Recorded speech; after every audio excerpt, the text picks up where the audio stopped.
ఈరోజు జరుగుతున్న ఈ ప్రత్యేక కార్యక్రమంలో ఆంధ్రప్రదేశ్లో 5,000 కోట్ల రూపాయలతోటి 29 జాతీయ రహదారి ప్రాజెక్టులకి శంకుస్థాపన మరి జాతికి అంకితం చేయడానికి ఈ సందర్భంలో విచ్చేసిన గౌరవ కేంద్ర రోడ్లు రవాణా మరియు రహదారుల మంత్రివర్యులు శ్రీ నితిన్ గడ్కరీ గారికి, గౌరవ ఆంధ్రప్రదేశ్ రాష్ట్ర ముఖ్యమంత్రి వర్యులు శ్రీ నారా చంద్రబాబు నాయుడు గారికి, గౌరవ కేంద్ర పౌర విమానయాన శాఖ మంత్రివర్యులు శ్రీ కింజరపు రామ్మోహన్ నాయుడు గారికి, గౌరవ కేంద్ర గ్రామీణాభివృద్ధి మరియు సమాచార శాఖ సహాయ మంత్రివర్యులు శ్రీ పెమ్మసాని చంద్రశేఖర్ గారికి,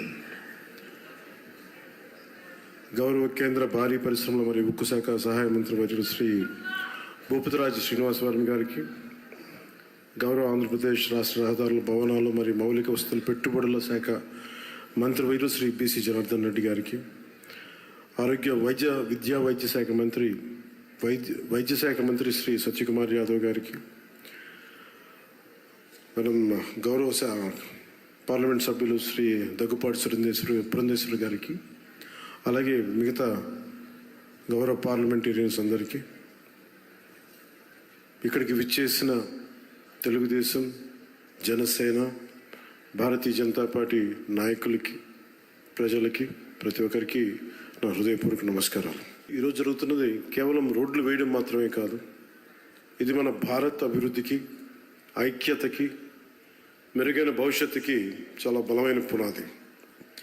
ఈ దేశ ప్రగతికి, పురోగతికి చిహ్నాలు రవాణా మార్గాలు. దీనిని ఏ ఆర్థికవేత్తలైనా అంగీకరిస్తారు.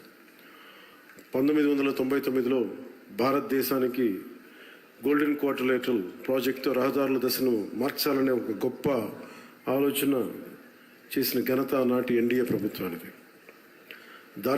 దార్శనికులు, భారతరత్న శ్రీ అటల్ బిహారీ వాజ్పేయి గారికి మానసపుత్రికగా మొదలైన గోల్డెన్ క్వార్టర్లేటరల్ ప్రాజెక్ట్ దేశ రహదారుల దిశనే మార్చిన గొప్ప ముందడుగు. భారతదేశం సుస్థిరమైన ఆర్థిక ప్రగతితో ముందుకు వెళ్తోంది. ప్రపంచమంతా నేడు భారతదేశ సంతులిత ఆర్థిక వృద్ధిని చూసి అందరూ ఆశ్చర్యపడుతూ ఉన్నారు. ప్రపంచంలోనే అత్యంత ప్రజాదరణ కలిగిన నాయకులుగా గుర్తింపు తెచ్చుకున్న గౌరవ ప్రధానమంత్రి శ్రీ నరేంద్ర మోదీ గారి సారథ్యంలో భారతదేశం $4.18 ట్రిలియన్ జీడిపితోటే ప్రపంచంలోనే 4వ అతిపెద్ద ఆర్థిక వ్యవస్థగా రూపాంతరం చెందింది. ఇది నూతన భారతదేశ ఔన్నత్యాన్ని ప్రపంచానికి చూపించే ఒక మైలురాయి. వికసిత్ భారత్ 2047 లక్ష్యాన్ని చేరుకునే దిశగా ఇది చాలా గొప్ప అడుగు. ఈ ఎదుగుదలకి అసలైన బలం మౌలిక వసతుల రంగం, ముఖ్యంగా రోడ్లు, హైవేలు. ఈ రంగంలోకి వచ్చిన భారీ మార్పులకి కేంద్ర బిందువుగా ఉన్నది గౌరవ కేంద్ర రహదారుల మరియు రవాణా శాఖ మంత్రివర్యులు శ్రీ నితిన్ గడ్కరీ గారు. ఆయనకున్న దూరదృష్టి, పట్టుదల, పనితీరులోని ఖచ్చితత్వం ఆయనని ఎంతో ప్రత్యేకంగా నిలిపాడు. 2014లో దేశంలో జాతీయ రహదారులు 91,000 కిలోమీటర్లు ఉండగా ఇప్పుడు అది 1,46,000 కిలోమీటర్లకి పెరిగాయి. రహదారి నిర్మాణ వేగం రోజుకి ఒకప్పుడు 11.5 కిలోమీటర్లు ఉంటాయి. ఈ రోజునది రోజుకి సుమారు 34 కిలోమీటర్లు చేరింది అంటే అది గడ్కరీ గారి ఘనత, ఆయన లీడర్షిప్ ఎబిలిటీ. నిర్మాణ వేగం 3 రెట్లు పెరిగింది. అలాగే మౌలిక వస్తువుల రంగానికి కేటాయించిన బడ్జెట్ని సుమారు 6 రెట్లు పెరిగింది. Atal tunnel, Delhi Mumbai expressway, Chardham highway, ఇలాంటివన్నీ గొప్ప ప్రాజెక్టులు ఆయన నేతృత్వంలోనే పూర్తయ్యాయి. Shri Gadkari ji is therefore seen as a symbol of India's infrastructure renaissance and is rightly known as the highwayman of India. మన రాష్ట్రం కూడా అభివృద్ధి దిశగా పరుగులు పెడుతోంది. గౌరవ ముఖ్యమంత్రి శ్రీ నారా చంద్రబాబు నాయుడు గారి నాయకత్వంలో మన ప్రభుత్వం మొదటి రోజు నుండి అభివృద్ధిపైన దృష్టి పెట్టింది. గత ప్రభుత్వానికి కేంద్రం నుండి సహాయం వచ్చినా రహదారి అభివృద్ధిపై సరైన శ్రద్ధ చూపలేకపోయారు.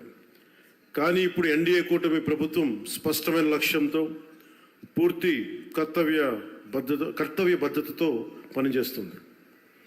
అలాగే జాతీయ రహదారుల నిర్మాణం తరహాలోనే మన రాష్ట్రంలో అడవి తల్లి బాట పేరిట గిరిజన ప్రాంతాల్లో రవాణా సదుపాయాలు కల్పించేందుకు కొండ రహదారుల నిర్మాణాన్ని కూడా ప్రారంభించాం.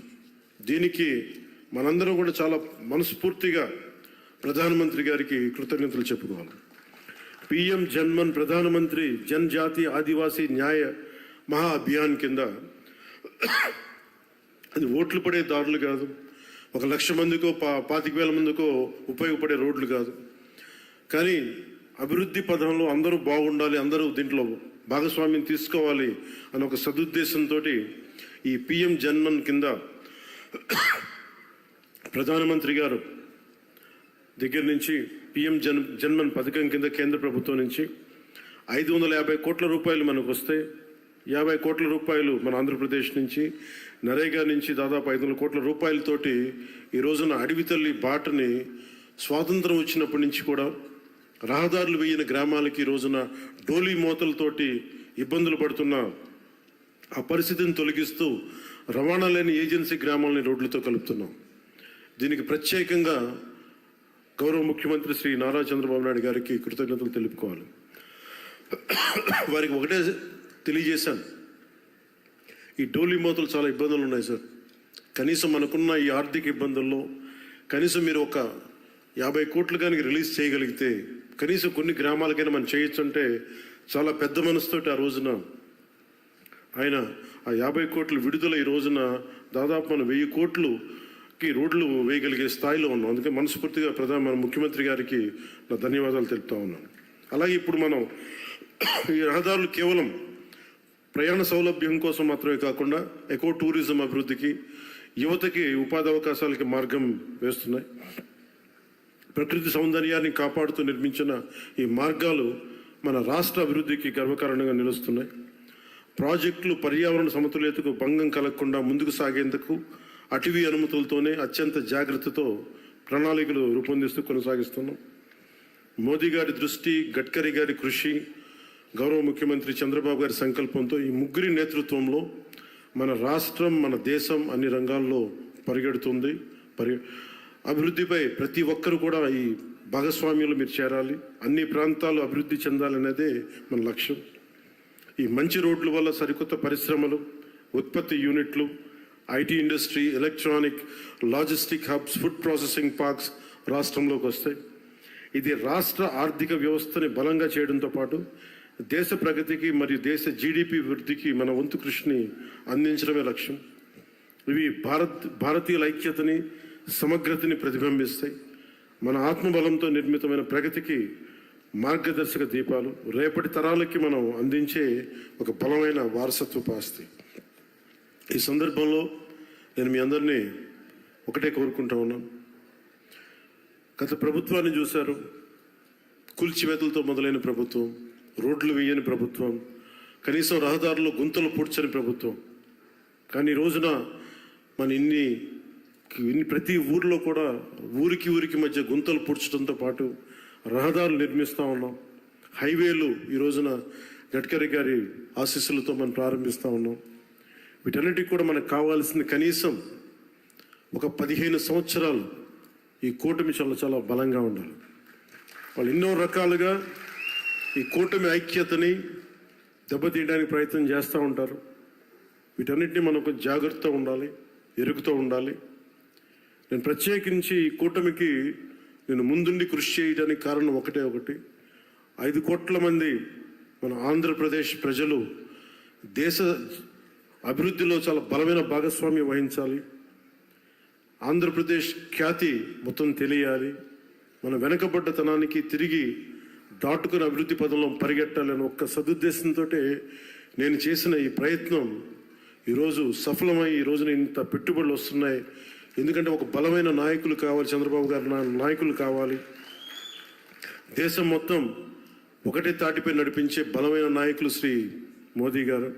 వీరందరి ఆశీస్సులు ఉన్నాయి, వీరందరి కృషి ఉంది. దాంతోపాటు జనసేన నాయకులకు కానీ, తెలుగుదేశం నాయకులకి కానీ, భారతీయ జనతా పార్టీ నాయకులకి, కార్యకర్తలకి, ప్రతి ఒక్కరికి పేరు పేరున చిన్న చిన్న పొరపచ్చాలు ఏమున్నా కానీ వాటిని మీ స్థాయిలోనే సరిదిద్దుకొని నేను ముందుకెళ్ళాలి, కూటమిని బలోపేతం చేయమని మనస్ఫూర్తిగా నేను కోరుకుంటా ఉన్నాను.